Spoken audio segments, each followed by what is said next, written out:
तो जैसे अगर हम बात करें ना कि जैसे प्रीलिम्स अभी आ रहा है, उसके अलावा जैसे डेट आएगी, अभी एसआई की मेजर एक वैकेंसी, आप में से कई लोग होंगे है ना, जो एसआई वगैरह की वैकेंसी को देख रहे होंगे, उसके अटेम्प्ट करने का सोच रहे होंगे। जनरली ये जो एग्ज़ाम्स हैं, खास करके जो पीवाईक्यू वाले एग्ज़ाम्स होते हैं, उनकी एक अलग टेंडेंसी है कि वहाँ पर आपको ज़्यादा से ज़्यादा स्कोर करना है। एक प्रीलिम्स को मान लो खास करके, जिसमें आपको क्वालिफाइंग स्कोर चाहिए। बाकी एसआई वगैरह, मैंने खुद ने एसआई का दिया है, मैंने मेडिकल सॉरी फिजिकल उसका दिया है। उस समय आरएस का मेंस था, इस वजह से मैं फिजिकल की तैयारी नहीं कर पाया। मैं सबको यही कहता हूँ, पर मेन कारण है कि मैं कर तो भी मार बहादुरी को आती है ना। फिर मैंने यही कहा कि नहीं, मैं दो नावों पे सवार नहीं होता, मैं एक पे ही होता हूँ। वो बात अलग है, आगे जाके वो नाव भी डूब गई हो मेरी, बट ठीक है। तो ऐसा ही का मैंने भी फिजिकल वगैरह दिया, नंबर अच्छे आए थे उसमें मेरे। हिंदी में 164 165 के आसपास थे। मैंने पूरी हिंदी नवीन सर से पढ़ी थी, और साथ में पैरेलली रेफरेंस के तौर पर राघव प्रकाश सर की जो है वो दोनों बुक या सर और इनके बेस पर ही मैं आगे बढ़ा था। जैसे मैंने अभी शुरुआत में आपको क्लास में कहा कि स्प्रिंग बोर्ड में खास करके जो चीज़ मैं सबसे ज़्यादा मेंशन करता हूँ वो यही है कि आपको कम से कम टाइम में और कम से कम कंटेंट में इतना कुछ बता दिया जाता है जो सच में सोचने पर, जैसे मैं अपनी बताऊं ईमानदारी से, तो जैसे मैंने बताया B2 बैच था, उस समय एसआई की वैकेंसी भी आ गई थी। तो भैया के रेफरेंस से या फिर यूं कहीं भैया का बैच भी था, तो उस समय स्प्रिंग बोर्ड ने जो है सर वगैरह ने एसआई का जो बैच है वो कॉम्प्लीमेंट्री सबको दे दिया था, है ना। तो उस समय फिर हमने क्या किया कि मैंने जब हिंदी पढ़ी थी तो मेरे को खुद को लगा, जैसे नवीन सर पढ़ाते हैं, नवीन नैनीवाल सर, जानते होंगे आप लोग, है ना। अब इसमें कुछ वर्ड है, वर्ण विचार करके एक कोई टॉपिक आता है। उसके अलावा ये जो संधि ये सब आते हैं ना, वाक्य रचना ये सब, संधि समास उपसर्ग प्रत्यय ये सब ग्रामेटिक जाते हैं। बट इसके अलावा जो वाक्यांश और वाक्य रचना ये जो अलग से टॉपिक है ना, जो सिर्फ ऐसा ही में है, उसमें आप यकीन नहीं मानोगे, सर ने मतलब दो 3 3 घंटे की क्लासों में इनको पूरा करा दिया। इस तरह मिला के मुझे जितना याद है 20 घंटे के आसपास या जितना भी है, ये जो अदर टॉपिक्स है ना जो पर्टिकुलर पीएसआई में, वो करा दिया। मैं खुद मगा भाई 200 नंबर की हिंदी है, उसमें आराम से 100 के आसपास जो है ना क्वेश्चन के, या 100 के आसपास जो मार्क्स हैं वो अदर उन टॉपिक से आएंगे जो सिर्फ एसआई में है कुल मिला के। वो कैसे होगा, सर ने कम करवाया ये वो। बट आप यकीन नहीं मानोगे, जब हमने पेपर दिया, मैं खुद, मेरा बीकानेर सेंटर आया था, मतलब मुझे खुद को यकीन नहीं हो रहा था कि ये मैं टेस्ट सीरीज दे रहा हूँ या पेपर दे रहा हूँ। मतलब डायरेक्ट आपको सीधा साधा सिंपल वैसा प्रश्न मिलेगा, जितना कॉम्प्लिकेट भी है उतना भी आपको इस तरह पर सर ने आराम से बहुत कम टाइम में ही करवा दिया था। क्लासें हिंदी की इसलिए बड़ी हो जाती हैं क्योंकि ये संधि उपसर्ग ये सब ना बहुत लेंथी टॉपिक्स हैं, बट इसके अलावा जो अदर टॉपिक है वो बहुत आसानी से करवाए थे। तो मैं यही कह रहा हूँ कि यहाँ पर आपको बहुत कम टाइम में, बहुत कम कंटेंट में, बहुत कम चीज़ों में इतनी अच्छी चीज़ें बता दी जाती है कि उसका जो है आपके पास कहीं और तोड़ ही नहीं मिल सकता। ये सारी बात है। अब हम जो बात करते हैं पीएसआई की उसकी, तो कुछ चीज़ें होती है हमारे डेली लाइफ में, आपका साथ ऐसा कुछ होता होगा कि एक टेस्ट में आपके 100 नंबर है, दूसरे में 80 आ गए, तीसरे में 120 आ गए, फिर आप 80 आ गए। मतलब जो ये फ्लक्चुएशंस होता रहता है, मतलब up and down up and down. ये क्यों होता है? और ऐसे बच्चे जिनकी नहीं सर हमारा अप डाउन नहीं है, अपना मामला सेट है 50 बस, है ना। अपना सेट है 50, उनमें से कुछ होते नहीं सर अपना भी सेट है 150। तो ये जो बीच का गैप है ये क्यों बना हुआ है? और चलो गैप ज्यादा भी हो कम भी हो वो इतना इंपॉर्टेंट नहीं है। इंपॉर्टेंट ये है कि जो 50 वाले हैं वहीं पे क्यों अटके हुए हैं। अब आप में से मुझे कोई बताएगा, सर एक बार माइक दो, ऐसे कोई बच्चे, एक दो टेस्ट लगे होंगे ना आपके ऑब्जेक्टिव, 50 वाले कौन कौन है मुझे बताओ, 50 के आसपास, ईमानदारी, ऑनेस्ट इज दी। कम वाले अरे बताओ, 150 वाले भी पूछेंगे और 50 वाले। ऑब्जेक्टिव जो पेपर है ना अपने, जिसमें 100 क्वेश्चंस आते हैं 200 नंबर वाले, उसका कह रहा हूं मैं 50 60 के आसपास की रेंज। माइनस वाला तो रहबा दो फिर तो बाकी बता दो पॉजिटिव वाले। अरे हैंड रेज तो कर दो, सबके ज्यादा ही आते हैं ऐसा। ये कुछ लोग ऐसे कर रहे हैं ना, 12 देखो ला तन है ना। चलो 120 130 100 है ना, कांस्टेंट है, कांस्टेंट होनी चाहिए, यानी आ जाएगा फिर कल तो नंबर ही नहीं मिल रहा ऊपर कहाँ है। ठीक है, चलो, क्योंकि अभी टाइम भी कम ही हुआ है ना, बैच को इतना पता नहीं चला होगा। इन फ्यूचर ऐसी चीज़ें आपको बहुत देखने को मिलेगी। कुछ बच्चे ऐसे होंगे जिनका कॉन्स्टेंटली डाउन ही रहेगा और कुछ का हाई। मैं ये नहीं कह रहा रहेगा, मैं कह रहा रह सकता है, उसमें कुछ समस्याएं होती है। मैं आपसे पूछना चाहता हूं, कुछ समस्याएं होती हैं जो आप खुद महसूस करते हैं अपने साथ में, अभी आपको समय कम हुआ है, तो आपसे पहले किसी ने तैयारी करी है यहाँ से संस्थान से पहले भी कहीं जुड़े थे? अरे बता दो, मैं कोई नहीं कौन को नहीं, तो ठीक है। होता क्या है कि जैसे जैसे आप आगे बढ़ेंगे आपको खुद को महसूस होगा कि कुछ कमियां हैं हमारी, कोई भी रीजन हो सकता है उसकी वजह से हमारे नंबर कम आ रहे हैं ना। अब वो नंबर कम क्यों आते हैं अपने, उसकी हम बात करते हैं। आपके अकॉर्डिंग मुझे बताओ, जिनके कम नंबर आ रहे हैं, मेन रीजन कोई किसी ने पहचाना होगा ना कि भाई ये रीजन है सर, इसकी वजह से हमारे कम नंबर आ रहे हैं। बट आप में तो किसी कम नंबर आ ही नहीं रहे, तो मैं ही बता देता हूँ फिर, है ना। हाँ, बताइए क्या रीजन मानते हो आप जिसकी वजह से आपके कम नंबर आ रहे हैं? प्रॉपर रिवीजन, है ना। और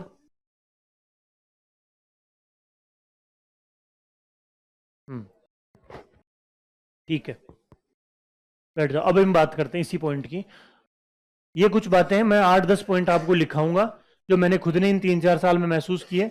जो अदर लोग होते हैं, टॉपर जो है हो हैं, या जिन्होंने जो 1-2 बार फेल हो चुके हैं, या फिर ऐसे बच्चे जो तैयारी में हैं, वो ऐसी चीजें महसूस करते हैं बार बार जिसकी वजह से उनके नंबर कम हो रहे हैं। ऐसे हम 7-8 पॉइंट मिलके आइडेंटिफाई करते हैं, फिर हम एक स्कोर कार्ड बनाएंगे ना। इसको हम नाम देंगे कि स्कोर कार्ड, जो आपका सेल्फ इवेल्युएशन करेगा। उसके आधार पर अगले 10 टेस्ट में, कितने, 10 टेस्ट क्लासरूम हो सकते हैं, किसी टेस्ट सीरीज के हो सकते हैं, घर पे कोई देने वाला दिए जाने वाला टेस्ट हो सकता है। इन टेस्ट में आप कोशिश करेंगे कि उस स्कोर कार्ड को आप मेंटेन करें। स्कोर कार्ड क्या होगा, किस तरह हमें पता चलेगा? मैं आपको इतना विश्वास दिलाता हूं, 8, 9, 10 अगले ये जो 3 लास्ट टेस्ट होंगे ना आप में, उसमें आते आते आपको इतना महसूस हो चुका होगा, या तो आपकी समस्याएं जो भी है ना, जो मैं लिखाऊंगा, जो आपके अंदर आपको लगता है अपने टेस्ट के समय, वो या तो खत्म हो चुकी होंगी, या 8, 9, 10 जो टेस्ट होगा उसमें आपकी उस समस्या के अलावा सारी समस्याएं खत्म हो चुकी होगी, या सिर्फ एक वही समस्या होगी जो आप पे हावी होगी। और जब आपको पता चल जाए कि मेरी समस्या क्या है, तो फिर उसको डायग्नोस करके उसको आराम से समाधान किया जा सकता है। अगर आपसे वो समाधान फिर भी नहीं होता, तो आप महसूस कीजिए कि मुझे और सुधार की जरूरत है। फिर भी नहीं होता, तो फिर हम उन लोगों में से रहेंगे जो कहते हैं ना कि 0.6 के अलावा भी बाकी परसेंटेज बचता है। मैं उम्मीद करूंगा आप 0.6 के अंदर ही रहें। ठीक है, शुरू करें। सबसे पहले सर ने बताया कि रिवीजन की वजह से, इसको हम जो है एक एलिमेंट मान सकते हैं कि इस एलिमेंट की वजह से हमारे नंबर कम हो रहे हैं। ये हमारा टेस्ट नंबर होगा। टेस्ट आगे आने वाले टेस्ट 1, टेस्ट 2, 3, 4, अरे गणित को ना होगी थन, बोलो ना, 5, 6, गणो गणो गणो, नहीं दिया जाएगा आपसे, मानो मेरी बात। हाँ, 11 हो गया। अब देखो, अब मुझे फटाफट बताओ आपको कौन कौन सी समस्याएं लगती है। आपको तो कहीं लगी रही होगी ना अभी तक तो। अब आर था ना वही पता कौन की मैं कर रहा कहीं जीवन में ना। घर वालों के दबाव में कौन कौन है यहाँ पर? क्या ये बात नहीं करनी है ऐसा? ये देखो अपनी खाली कॉपी है ना, जो भी पेपर वगैरह उसमें बनाओ, बैठे मत रहो, काम आएगी ये चीजें। क्या? नहीं नहीं, मैं कह रहा हूं पहले ध्यान से देखो मत, पहले उतार लो।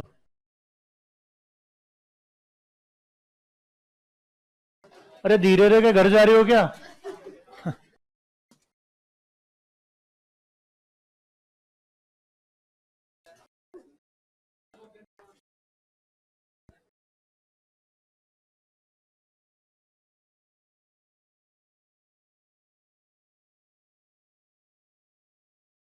अब देखो, करते हैं उसका, चलो कर लो आप तब तक मैं और कर लेता हूँ।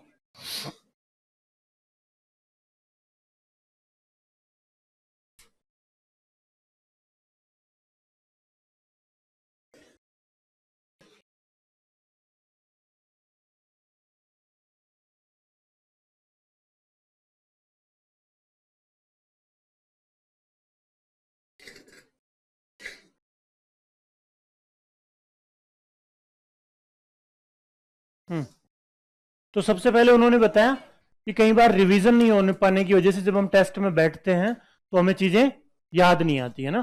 तो पहला हम कारण मान सकते हैं कि साहब रिवीजन की समस्या की वजह से कई बार हमारे प्रश्न गलत होते हैं।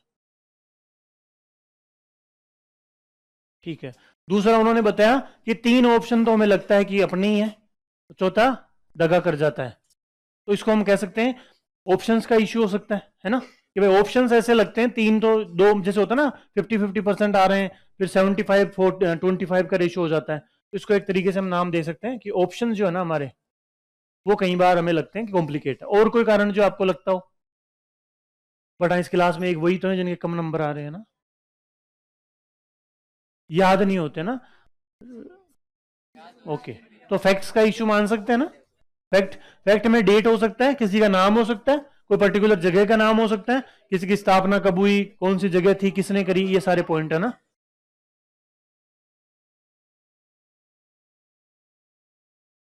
ठीक है, क्वेश्चन के साथ साथ आपके जीवन की अभी भी जो 2-3 महीनों में आपने महसूस की जो भी समस्या है वो भी आप यहाँ बता सकते हैं, सबका सॉल्यूशन करेंगे। ठीक है, नींद आओ जाए तो नींद तो ले लो भाई, देख, नींद से, खाने से और घूमने से, इन तीन से सेक्रीफाइस नहीं करना। अरे थे तो भावनाओं में बह गए भाई, इतना भी नहीं बताना था। और बताओ उसके अलावा।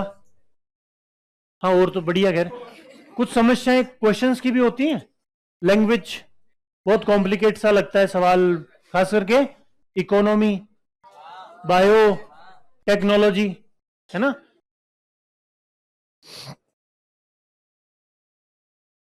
इसमें और 2-3 चीजें आती हैं, वो भी बात करेंगे। और उसके अलावा बताओ, ये इतना ही है आते हुए भी?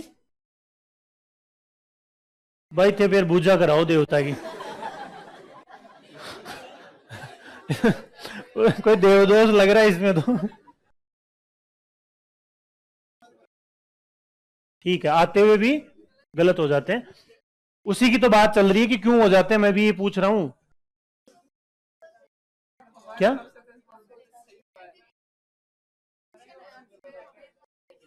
हाँ, मतलब कई बार क्वेश्चन पढ़ने की समस्या रहती है ना। क्वेश्चन पढ़ने को हम इस तरह देख सकते हैं कि भाई क्वेश्चन की लैंग्वेज जो है ना, वो हमें कई बार पकड़ में नहीं आती। उसके अलावा बताओ। हाँ, वो ऑप्शंस का इशू होता है ना, ऑप्शंस का इशू, वो भी हम उसकी बात करेंगे। मतलब इनके अंदर भी 2-2 3-3 पॉइंट है जो अलग अलग समस्याएं करते हैं, हम उनकी बात कर लेंगे। उसके अलावा बताओ। ओएमआर, अच्छा पॉइंट है ये। ओएमआर में, या फिर कई बार जब हम टिक करते हैं ना क्वेश्चन पेपर में भी, तब भी हम वहां पर कुछ बी का सी कर देते हैं ना, इस तरीके से। और उसके अलावा बताओ। सब जाने पहचाने से लगते हैं ना, चारों ऑप्शन एक जैसे ही लगते हैं ऐसा। हाँ, वही ला गया। सही है।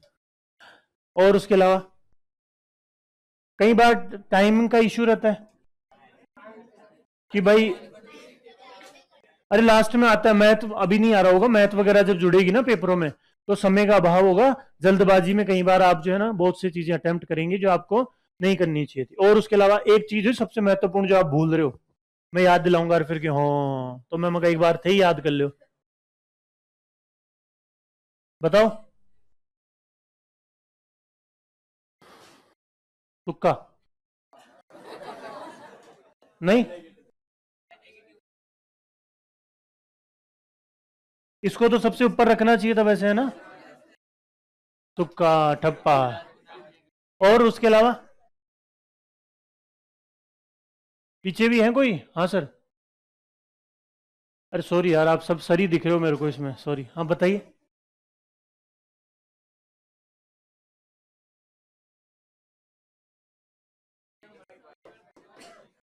माइक का है? 1 मिनट आ रहे हैं, ना देते हैं।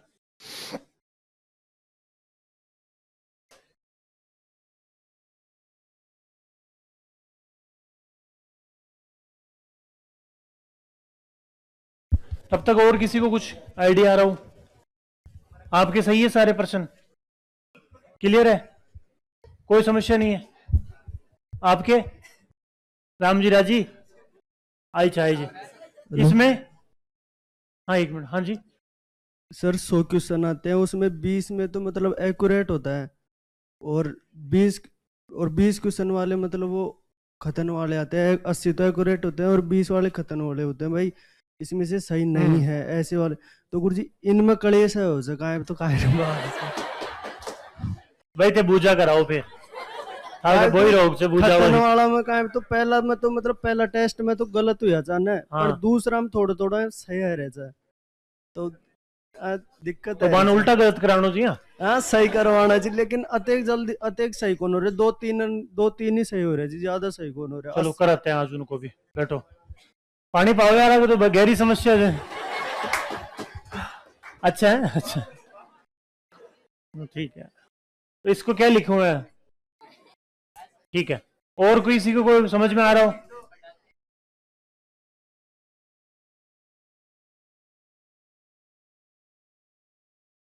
ओके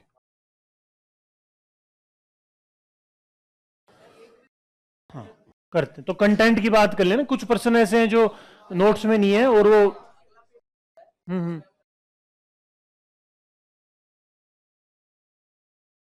ठीक है अब भी करते हैं इसके बात। मतलब कुल मिला के कुछ पर्सन ऐसे हैं जो हमें कंटेंट में नहीं मिलते हमारे में, है ना। बात करते हैं उसकी।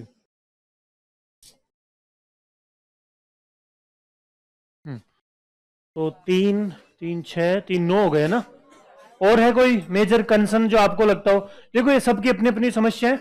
अब हो सकता है कंटेंट वाली उन्होंने महसूस करी, 10-20 लोगों ने और करी होगी, आपने अभी तक नहीं करी हो, लेकिन ऐसा फिर पेपर कोई आएगा जिसमें इनमें से एक एक समस्या सबकी होगी, है ना। वो होता है ना, सास भी कभी बहू थी। तो सबकी अपनी अपनी समस्याएं होती हैं। तो जो भी है सबकी एक तरीके से कंबाइंड इश्यूज हैं। तो ये सारे एक तरीके से जैसे भी जिनको भी समझ में आए थोड़ा सा देख लेना। मेरे हिसाब से 9 इश्यूज हमने लिख लिए हैं। इनकी हम एक एक की बात करते हैं ना। जब हम शुरू करते हैं सबसे पहले रिवीजन का, तो समस्या वहीं से शुरू होती है कि हमारा आपका तो समय कम हुआ है। कुछ बैच ऐसे भी होंगे जिनका समय काफी हो चुका होगा और उसके अंदर 6-6 महीने 10-10 महीने हो चुके होंगे, 2-3 सब्जेक्ट कंप्लीट हो चुके होते हैं। तो मेन इशू आता है रिवीजन कैसे करें, है ना। कि आपका नहीं है, मेरे भी यूट्यूब पे कई सारे कंसर्न होते हैं। जब मैं रिसेप्शन में फिर मतलब मेन बिल्डिंग भी रहता हूँ स्प्रिंग बोर्ड, तो वहां पर भी बच्चे ही पूछते हैं। मैं खुद फ्री होगा भाई मगर मन दे दू यार, मैं रिवीजन कर दूँ था की जगह और कहीं बता बता के। तो मैं इसके माध्यम से भाई अगर यूट्यूब पे क्लास जाती है ना, तो यही रिवीजन का सबसे बड़ा तरीका। न्यूज़पेपर कौन कौन पढ़ता है ना। अभी हम इसको एक एक पॉइंट बनाते हैं, उस हिसाब से काम करेंगे। अब बात जब सबसे पहले आती है रिवीजन की, है ना, कि रिवीजन कैसे करें, किस तरह करें, कितना अटेम्प्ट होना चाहिए, ये सारी बातें। रिवीजन करने के लिए मैं सबसे बड़ा मेथड मानता हूं वो है न्यूज़पेपर। कौन कौन पढ़ता है न्यूज़पेपर? आज पढ़ के आए हो, घर जाके पढ़ोगे शाम का ना। कल का पढ़ा हुआ है? ऐसी कोई खबर जो याद हो आपको, कोई न्यूज? ठीक है, और उसके अलावा? ठीक। कोई ऐसा मुद्दा जो थोड़ा कंट्रोवर्शियल भी हो, या फिर थोड़ा सा उसको छोड़ो, चलो कोई भी ऐसी बात जो आपको लगती है कि 5-10 दिन से कंटिन्यू न्यूज़पेपर में आ रही है, एपिडिल्लों के कंसंट के अलावा।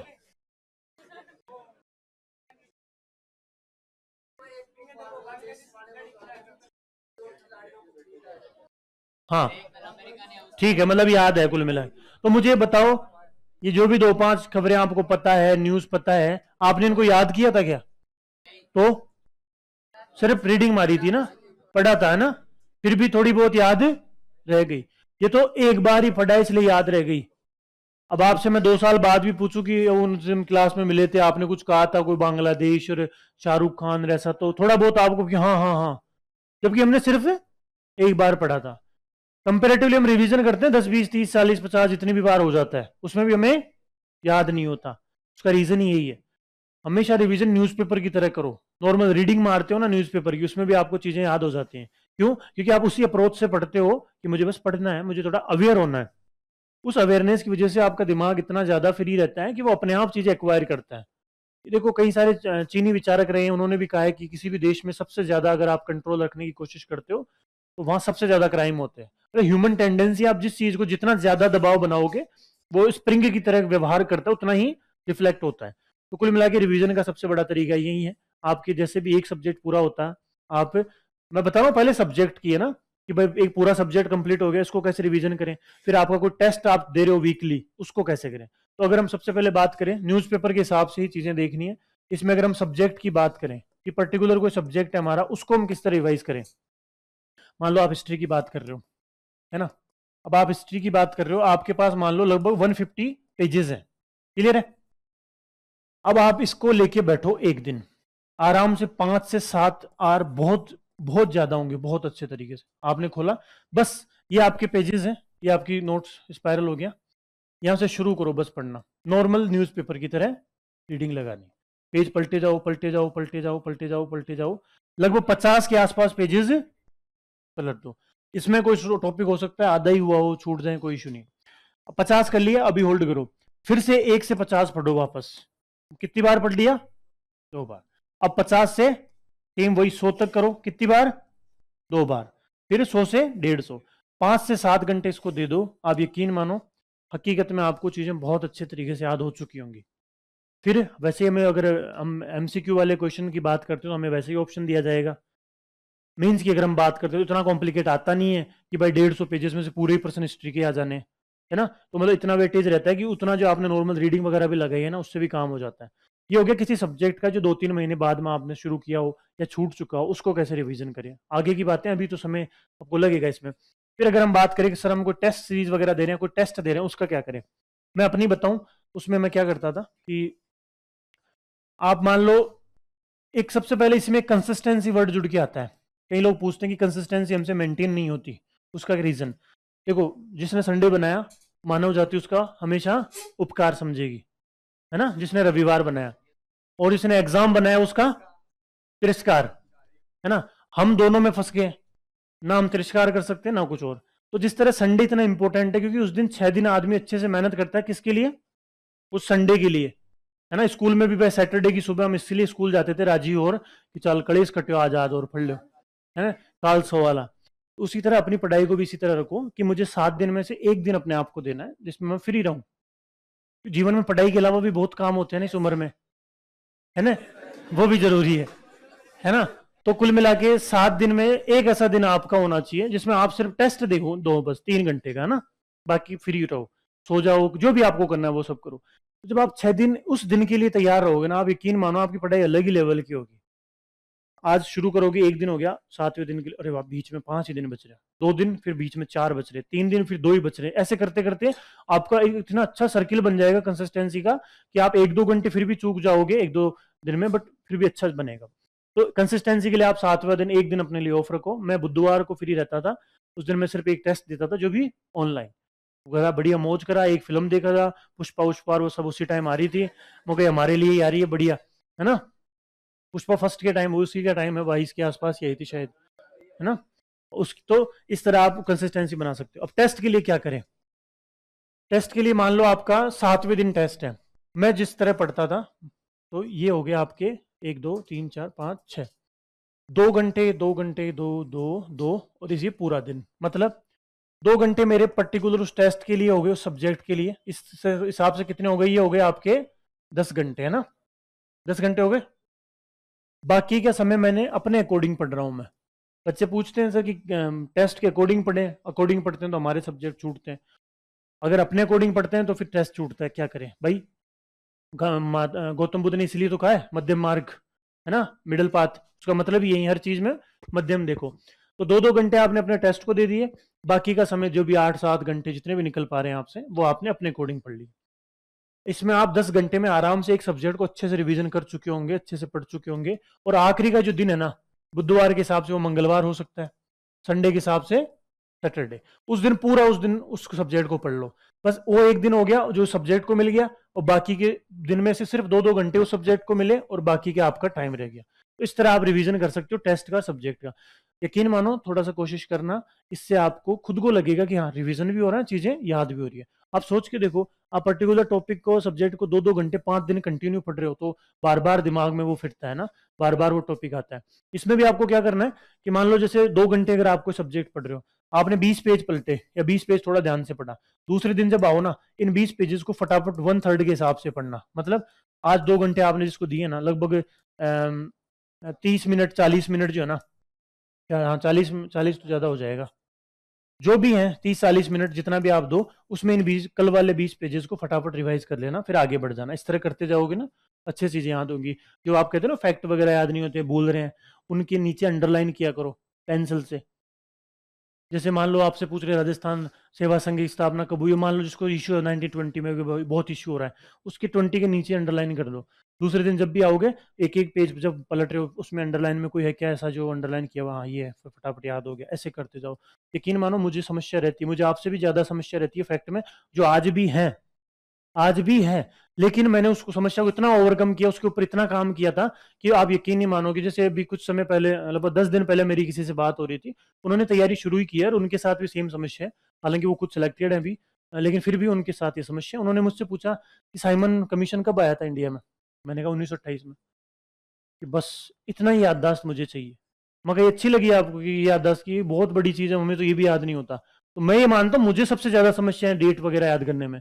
तो उसके बाद भी मैं इतना सिक्योर हूँ, तो आप इस हिसाब से करोगे ना तो डेट याद हो जाएंगी। मेरे हिसाब से रिवीजन की समस्या खत्म हो जानी चाहिए। रिवीजन को लेकर कोई और किसी का कंसर्न हो, आगे चलें, बताइए। हाँ, सरसरी और कंप्लीट दोनों के बीच में आपको अच्छे से रीडिंग मारनी है। कुछ ऐसी लाइन, कुछ ऐसा शब्द लगे जो कॉम्प्लिकेट हो, आपको लगता हो इंपॉर्टेंट हो, उसको थोड़ा ध्यान से देखना, बाकी नोट। बस एक बार रीडिंग भी मार लोगे ना तो अपने आप सारी चीजें याद हो जाती हैं, क्योंकि सर इतना अच्छे तरीके से यहाँ एक्सप्लेन करते हैं। और जब हम सुनते हैं ना किसी से भी, तो हमारी सारी ज्ञानेंद्रिय एक्टिव रहती है। तो इस तरह आप कर सकते हो ना। और किसी का कोई कंसर्न? ये पढ़ कर लिख के याद करने का, ईमानदारी से बताऊं, मैंने शुरुआत में लिख के याद करने की कोशिश की थी। समय थोड़ा लगता है, बट अच्छा है लिख के याद करना भी। समय का थोड़ा भाव रहता है, उसकी जगह आप उसका भी मध्यम मार्ग है, बोल के पढ़ लिया करो, है ना। बोल के रीडिंग लगाया करो। अंतर्मन में करते हैं ना, तो मैं बता रहा हूँ ना, पढ़ाई के अलावा भी हमारे पास बहुत काम होते हैं, तो हमारा दिमाग उन कामों में चला जाता है। अंतर्मन से जब पढ़ते हैं, है ना, तो अंतर्मन से नहीं पढ़ना, मुंह से बोल के पढ़ना है। ठीक है, चले आगे। कंसन तो मेरे हिसाब से रिवीजन के हिसाब से जो भी पॉइंट है वो क्लियर हो चुके होंगे यहाँ पर। ना ना, मैं नहीं पीता, बाद में देख लेना। ठीक है, तो अब रिवीजन का हो गया, चला गया। बात आती है ऑप्शंस की, कि सर ऑप्शंस बहुत ज़्यादा परेशान करते हैं। ऑप्शन की मैं अगर बात करूं, ये बातें हैं आर एस प्री 2021 की। जब हम भैया ने यहाँ पे टेस्ट दिया तो भैया पेपर लेके आ जाते थे, मैं वो पेपर ही देखता था। तो आप यकीन नहीं मानोगे, जो आज हम फॉर्मेट देखते ना, क्या था वो, जैसे 1, 2, 3 और 4, यहाँ पर ए लिखना चाहिए, बट यहाँ लिखा जा रहा है बी। बी है ये, तेरा नहीं है, बी। यहाँ पर लिखा जाना चाहिए बी, लेकिन लिखा जा रहा है डी। यहाँ पर ए और यहाँ पर सी। समझ रहे हो क्या कहना चाह रहा हूँ मैं ना, कि भाई उसमें क्या ओएमआर मेरे इनसे बहुत ज़्यादा वो होता है मिस्टेक। ये फॉर्मेट स्प्रिंग बोर्ड ने 2021 की टेस्ट सीरीज से ही चालू कर दिया था, तो हमने देना शुरू किया। मैं ओ कहीं तरीको आगो, बट ये यूपीएससी के फॉर्मेट थे जो सेम हर साल चेंज होते रहते थे, और वो संस्थान की टेस्ट सीरीज में भी लगे होते थे।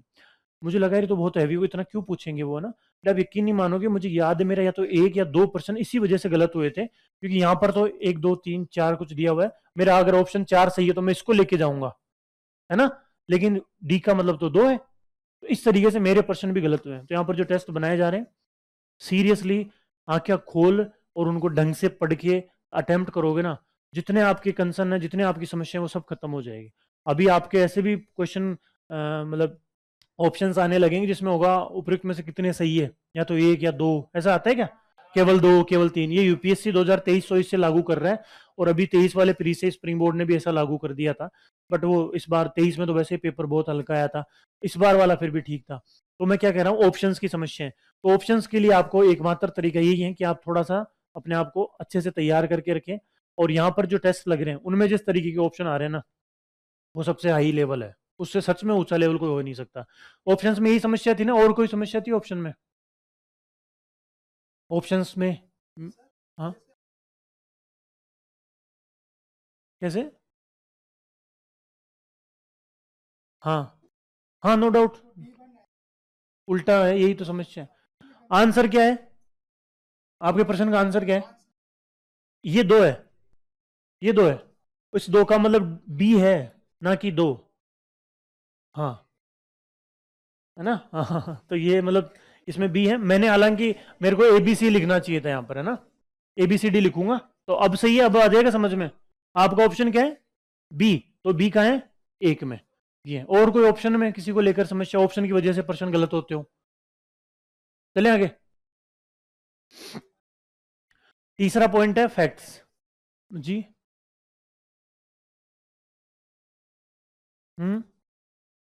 ठीक है। हम्म।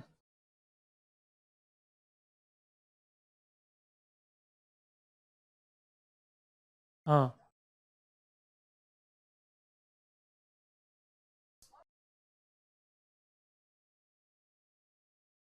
हम्म। कि भाई एक ऑप्शन में इशू रहता है ना कंटेंट के या फिर किसी भी रीजन से कि उसका फैक्ट हमें पूरा आता नहीं हो, उसकी बात करते हैं। उसको हम ना इस लास्ट में लेंगे कंटेंट वाले में ना, मैं कवर कर दूंगा, डोंट वरी। उसके अलावा कोई, यही है ना? चले आगे। फैक्ट्स का बता ही दिया, फैक्ट किस तरह याद करने हैं। फैक्ट को बार बार पढ़ना होता है। जब आप रिवीजन इस तरह करेंगे कि आपके अंडरलाइन हो, आपके पास पेंसिल रखा करो, है ना? जब भी पढ़ाई करो, घर पे कभी भी रिवीजन करो तो पेंसिल हाथ में रखो। पेंसिल से नीचे जो भी आपको फैक्ट लगता है उस पर गोला कर दो कि बहुत परेशान कर रहा है। आप यकीन मानो, 2-3 बार कंटिन्यू उसमें पेज पलट के उस गोले को भी देखा ना आपने, आपका वो फैक्ट क्लियर हो जाएगा। अभी अभी आज ट्राई कर लेना, चाहे हिस्ट्री में किसी भी सब्जेक्ट में आपको लगता हो कि वहां पर उस फैक्ट में मुझे समस्या होती है, मेरे कहने से उस पर गोला लगा देना आज ही जाके, और बस कल परसों 2 दिन उसको बार बार पढ़ लेना। हम करते हैं ना, हथेलियों पे भी लिखते हैं, वो इसीलिए तो याद होता है क्योंकि दिमाग कॉन्सेंट्रेट रहता है उस पर कि भाई कुछ लिखा हुआ है हथेली पे और उसको याद करना ही है। तो पेंसिल अपने आप में एक बहुत पावरफुल चीज है, पता है? बचपन में हम इसीलिए उसकी शुरुआत करते हैं। आजकल तो पेन शुरू हो गई शायद बच्चों की भी, है ना? या पेंसिल बची है? मेरे भैया का लड़का है, वो फर्स्ट पहली क्लास में वो पेंसिल लिखे। मतलब हम पता नहीं हमने दे रखा है पेन या क्या है, हमने भी यही ला के दिया ना। हाँ, तो पेंसिल इसीलिए तो होता है ना कि पेंसिल हमारी बहुत सारी कमियों को मिटा के उन्हें मजबूत करती हैं। तो उस हिसाब से हिंदी में भी ऐसे होता है, ग्रामर जब आप पढ़ते हो बहुत सारे टॉपिक, तो 2-3 बार पढ़ लो किसी पेज को, 2-3 पेजेस को, आपको लगता है कि इसमें 2-3 पॉइंट ऐसे हैं जो मुझे याद नहीं हो रहे हैं, उन पे पेंसिल लगाओ, टिक करो छोटा सा। पेंसिल से क्या होता है, जब आपने वो गोला लगाया अपनी कॉपी में, 2-3 दिन बाद में आपको लगा मेरे को भी याद हो गया, तो फिर उसको रबड़ से मिटा दो ताकि दिमाग उस पर स्ट्राइक ना करे। दिमाग की इनकी बहुत तगड़ी एक्यूरेसी होती है, वो जानबूझ के उस चीज पे ज्यादा स्ट्राइक करते हैं जहां पर, जिससे हम प्रभावित होते हैं। ये तो सबको पता ही होगा। क्वेश्चंस की बात है, क्वेश्चंस का मतलब कि इसमें हमने क्या लिखा था, क्वेश्चंस का मतलब कि प्रश्न समझ में नहीं आ रहे, ऐसा ना? हाँ, तो कई प्रश्न तो ऐसे होते हैं। हाँ, लैंग्वेज, कि भाई कौन सा सही है, कौन सा सही नहीं है, कौन सा मैच है, कौन सा अनमैच है, कौन सा गलत नहीं है, कौन सा गलत है। ये सब क्या है ना, आजकल आरपीएससी के जो पेपर है उसमें आप देखोगे, जो किसी भी क्वेश्चन में ऐसा प्रश्न होगा ना, कि ये मैच, इनमें से कौन सा अनमैच है ये बताओ, तो उसको वो खुद ही बोल्ड कर देते हैं। आपने देखा किसी ने इस बार वाले प्री का पेपर? जरूरत थी कौन? कि हम तो वो थोड़ी देंगे, हम तो नेक्स्ट पेपर देंगे, हमें तो वो देखना है ना? तो प्री का पेपर देखोगे ना 21 वाले से भी, तो जो क्वेश्चन में होता है ना कि निम्नलिखित में से कौन सा असत्य है, वहां असत्य जो होता है ना, which of the following is incorrect, उसमें इनकरेक्ट पे बोल्ड करके रखते हैं, वो खुद ही बता देते हैं।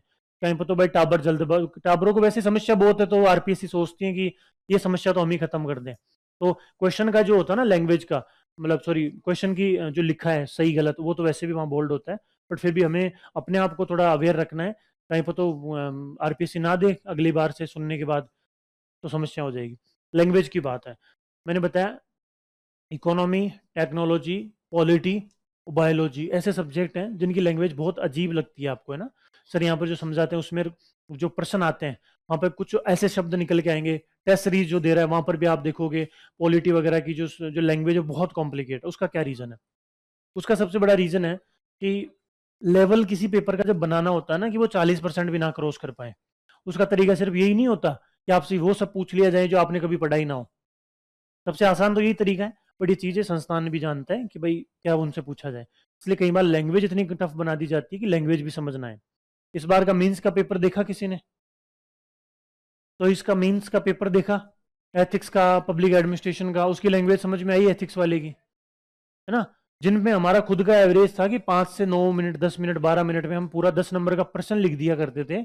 अब यकीन मानो उतने टाइम तो उसको समझने में लग गया, मुझे खुद को भी। एमरसन का कोई स्टेटमेंट था एथिक्स में, उसकी ऐसी लैंग्वेज, वो 5-7 मिनट तो समझ में ही नहीं आया कि उसमें लिखना क्या है। तो कई बार लैंग्वेज बहुत अजीब बना दी जाती है प्रश्नों की, तो उसका तोड़ क्या है, बात ये है।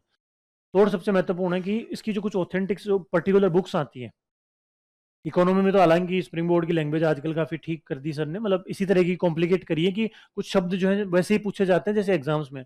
बाकी टेक्नोलॉजी हुआ, पॉलिटी हुआ, उसमें जो मेजर अच्छी बुक्स, जो गाइड बुक्स वगैरह चलती हैं, या जो ऐसे सोर्सेज है जो डायरेक्ट हमारे जो मिनिस्ट्रीज होती हैं उनसे फ्लाइट होते हैं, उनकी आप बुक्स पढ़ो, उनमें जो शब्द जो है ना वो निकल के आएंगे, वहां आपको वो शब्द मिलेंगे।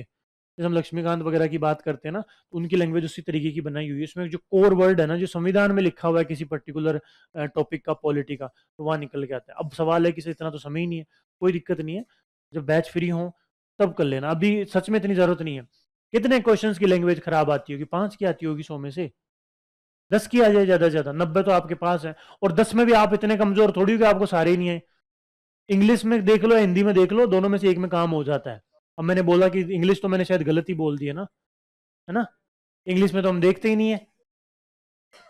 थोड़ा सा कोशिश करोगे ना तो क्वेश्चन की लैंग्वेज भी धीरे धीरे समझ में आने लगेगी। ओएमआर और टिक का थोड़ा सा देखते हैं अभी। ओएमआर जो है आप किस तरीके से भरते हैं, कोई मुझे बताएगा? 1 से लेकर 2, 3 इस तरह करके आपके पास 100 क्वेश्चंस हैं। कितने हैं? 100। किस तरह भरते हो ओएमआर? अरे 100 क्वेश्चन है, उसमें जो भी है उसमें 5 ऑप्शन है, वो तो पता ही है। उसके अलावा बताओ, जिसके जो अच्छे टॉपर हैं 120 वाले, वो बताओ किस तरह भरते हो ओएमआर आप? साथ साथ में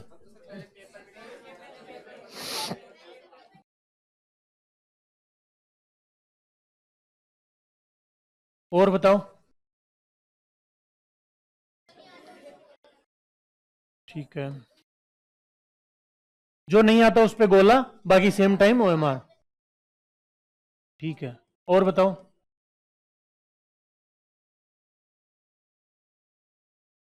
ठीक है, हाँ और तो बढ़िया, खैर राम जी बढ़िया ही रखा है।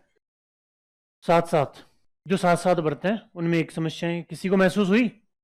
अभी तो नहीं हो रही होगी बट हो जाएगी। क्या समस्या महसूस हुई? समय ज्यादा लगता है। क्या ज्यादा लगता है? तो समय तो खूब बताया आपके पास, मैंने सुना। समय सर हमारे पास ज्यादा ही हो तो हम और जगह देंगे ना, यहाँ क्यों खराब करेंगे ऐसा? ठीक है, समय ज्यादा लगता है और गलत हो जाते हैं। गलत क्यों होते हैं? क्योंकि हम थोड़ा जल्दबाजी करते हैं। तो कुल मिला के समस्याएं हैं इसमें, है ना? क्लियर है? दूसरा है, पहले पेपर में टिक लगा दिए 100 के 100%, ऐसा? या फिर क्या? हाँ तो मतलब जो आता है उस पर टिक, इस तरह 100 हमने पूरे टिक कर दिए, जितना नहीं होना था वो सब करा, और फिर उसके बाद में मार भरी। इसमें किसी की कोई समस्या? इसमें सच में समस्या नहीं होती, मैं खुद, मेरा यही तरीका है। बाकी किसी को लगता हो इसमें भी कोई समस्या अगर लगती हो, किसी ने इसको ट्राई किया हो तो। देखो इन तीनों ऑप्शंस का मतलब ये नहीं है कि यही तरीके हैं या फिर आपको इनमें से कोई एक ही फॉलो करना, नहीं, अपने हिसाब से बनाओ। बट जो बेस्ट है, मतलब मैंने खुद ने, जनरली आप किसी से भी पूछोगे ना तो वही तरीका लगाया होता है, तो ये वही है। बताओ। ये है ना? अब इसमें जो नहीं आता उस पर तो गोला, और बाकी को सेम टाइम हमने भर दिया। इसमें कोई समस्या? इसमें भी नहीं है। तो कुल मिला के मैं कहना क्या चाह रहा हूं, अपना एक तरीका होता है, हम 1, 2, 3, 4, 5 इस तरह जब हम चीज़ों को लेते हैं, मान लो 50 आपके प्रश्न है और आपने फर्स्ट अटेम्प्ट में 50 आपने टिक कर दिए। इनमें से मान लो आपको पहला प्रश्न आ गया तो आपने उस पर टिक किया, दूसरा नहीं आया छोड़ दिया, तीसरा आ गया, चौथा आ गया, इस तरह करते करते आपने 100% जो टोटल या 150 जो भी आपके प्रश्न आते हैं वो आपने पूरे अटेम्प्ट कर लिए। इसमें से मान लो आपकी ओएमआर है, अब इसमें ये अलग अलग सीरीज है, आपने सीरीज वाइज जो है इसको बनना शुरू किया। पहली सीरीज में आपने एक पे गोला कर दिया, 3, 2, 5 इस तरह करते करते आपके लगभग मान लो बुरे से बुरे 40 टिक आपने मारे हैं, 40 गोले आपने ओएमआर में भर दी। इसका मतलब क्या है, फर्स्ट बार में जब पहली अपीयरेंस में जब किसी को देखते हैं, किसी प्रश्न को देखते हैं, उसको अटेम्प्ट करते हैं, उसमें लगभग 90% से ज्यादा एक्यूरेसी होती है। नो डाउट, मानते हो इतना तो, कि पहली बार मुझे आ रहा था मैंने टिक किया, आ रहा था टिक किया, मतलब 40 का 9 के हिसाब से 9 चौक 36, मतलब 36% एनी हाउ आपके सही होने चाहिए। एनी हाउ, मरे से मरा, पहले अटेम्प्ट में 100 में से 36% आपके सही है। कितने सही है? 36। अब इस अटेम्प्ट में आपने मैथ और रीजनिंग को हो सकता है छेड़ा हो सकता है नहीं छेड़ा हो, बट कोशिश करा करो कि रीजनिंग मैथ को फटाफट एक बार देख लो कि ये हो जाएगा नहीं होगा, हो जाएगा नहीं हो जाएगा, क्योंकि रीजनिंग मैथ बहुत समय लेती है। रीजनिंग और मैथ की जो एक विशेषता है वो क्या है कि आपको छोड़ेगी नहीं किसी प्रश्न में। किसी प्रश्न में लग गए ना 2 मिनट में, और आगो आगो आंसर, अरे यार फिर अटक गो, आगो आगो आगो, ऐसे करते करते वो 10 मिनट लगा देता है। मानते हो? मान जाओगे, नहीं मान, जो नहीं मान रहे वो मान जाओगे थोड़े दिनों में ना। तो उसको तभी छेड़ना है जब आपको लगता है कि अब मेरे पास खूब समय है। मतलब कोशिश करो कि एग्जाम के या फिर जीके वाला जितना हो गया वो कर लो, फिर आखिरी में उसको छेड़ो। सच में ऐसा होता है, मेरे साथ खुद के साथ रीजनिंग में ऐसे होता है, कई प्रश्नों में थोड़ा सा बचता है, फिर कि रह गया, फिर आ गया, रह गया, फिर आ गया, रह गया, उसको टाइम खराब करता है, फिर आखिर में छोड़ा भी नहीं जाता उनको, है ना, कि यार बस आई गो, अब इसको छोड़ेंगे, फिर उसको शुरू से करना पड़ेगा। इसलिए मैं तो रीजनिंग को हमने, मान लो कि हमने यहाँ पर नहीं छेड़ा, सेकंड अटेम्प्ट में हम गए, अभी भी हमने कोशिश की मैथ रीजनिंग को हम ना छेड़े। अब हमने कोशिश की जिन पे हमने थोड़ा गोला लगाया था, जिनमें हमें लगा कि 50-50% का रेशियो है, जिनमें लगा 3 सही है 1 गलत है, उस पे हम जाएंगे। उससे पहले हम एक काम करते हैं, सेकंड अटेम्प्ट है उसमें हम रीजनिंग और मैथ को पकड़ते हैं। रीजनिंग और मैथ आपने शुरू किया, आपको पता है लगभग 30-35-40% आराम से हर एग्जाम में इसके आते हैं। अपने तो जो प्री और ऐसा ही उसमें आराम से 30% के आसपास का अच्छा खासा वेटेज होता है। मैं इतना समझ सकता हूँ, आप उसमें से 15% एनी हाउ कर दोगे। इसमें मैथ का मान लो एक ही पर्सन हो, मैथ का एक ही पर्सन, है ना, बाकी रीजनिंग के हो 15 तो कर सकते हो। मैथ पे ध्यान रखना, मैथ को छोड़ना नहीं है, कृष्णा सर अच्छा पढ़ाते हैं, ध्यान से पढ़नी है। मैं सच कह रहा हूँ, 3-4 साल से जो तीनों अटेम्प्ट दिए उसमें मैंने एक ही चीज महसूस की है, एकमात्र मैथ ऐसा सब्जेक्ट है जो आपको बचा लेगा। जिस तरह मेंस में आंसर राइटिंग होती है ना, आप किसी भी तरीके से कैसे भी लिख दोगे बस, उसी तरह प्री के अंदर मैथ ऐसी चीज है जो आपको बचा लेगी सच में। इस बार मेरे काफी कम नंबर थे इस वाली कट ऑफ में तो, बट फिर भी मेरे 2 या 3% मैथ के थे जिनकी वजह से मेरी कट ऑफ निकली। हालांकि पहले ही मेरे 15-15 नंबर अच्छे रहते थे स्कोरिंग प्री में, क्वालिफाई से। इस बार कम थे क्योंकि पेपर बहुत अजीब था, और हो सकता है कुछ और रीजन भी रहे हो। तो इस तरह मान लो 15% आपने करे हैं, और रीजनिंग मैथ की तो अपनी विशेषता है कि जनरली सही रहता है आपका जो आंसर आएगा वो। तो कितने परसेंट हो गए अपने बताओ, कितना हो गए? 51। अब मान लो आप इतनी मेहनत कर रहे हो, आपका 8 महीने 10 महीने 1-1.5 साल बाद में प्री हैं, तब तक आप अच्छे मेच्योर हो चुके हो, आप काफी पढ़ रहे हो, आप काफी ज्यादा अच्छे तरीके से मेहनत कर रहे हो, उसके बाद भी आपसे सिर्फ 51% 2 अटेम्प्ट में हो रहे हैं। तो आपको क्या लगता है बाकी तुर्रम खान 80 कर चुके होंगे क्या? मतलब खुद के बारे में सोचो। जब हम एक लहर चलती है ना कि 120 से ऊपर कट ऑफ जाएगी, और वो लहर 71 पे आके रुक जाती है, 70-71 पे, उसका क्या मतलब है? बच्चों में इतना कॉन्शियसनेस नहीं है, इतना समझदारी नहीं है कि पेपर कैसा आएगा, किस हिसाब से कट ऑफ जाएगी। इस वाली वैकेंसी में भाई मैं लास्ट तक कर रहा था, और आखिरी के 10 मिनट में भी मैंने 1-2% अटेम्प्ट किए थे। बाकी सारे के सारे 24 होता ना एक रूम में, सारे 23 के 23 बच्चे आराम से बैठे थे बढ़िया यहाँ झांक रहे थे। मैं मगर यार ये सब करके फ्री यार मैं ही पीछे बैठा हूँ। तब मैं समझ तो गया था उनका चेहरा देख के, ये करके फ्री नहीं है, इनको आ रहे नहीं है इसलिए फ्री है ये। तो इतना विश्वास रखना है खुद पे। जब ऐसे पेपर में आप 150 या 100 में से सिर्फ 51 अटेम्प्ट कर रहे हो, एंड गिन लिया करो ना फटाफट, जैसे कि इसमें मेरे रफ में लिख लिया करो कि फर्स्ट स्लॉट में मेरे 5 सही है, इसमें मैंने 7 टिक कर दिए, इसमें 15 कर लिए, इसमें 20 कर लिए, ऐसे तो हल्का सा आइडिया हो जाता है। जब आप 51 कर पा रहे हो ना, तो यकीन मानो सब आसपास ही है, 2-5 नंबर क्वेश्चन ही आसपास। इससे क्या होगा, आपको विश्वास हो चुका होगा कि पेपर का लेवल हाई है, पेपर की कट ऑफ कम जाएगी, बच्चों को कम आ रहे हैं, मुझे बस 2-5% और अटेम्प्ट करने हैं। जब आपको इतनी चीजें विश्वास हो चुकी होती है ना अपने आप पे, ये होता है कंटेंट की बात, है ना, आपके नोट्स कितने मजबूत है, आपको अपने आप पे कितना विश्वास है।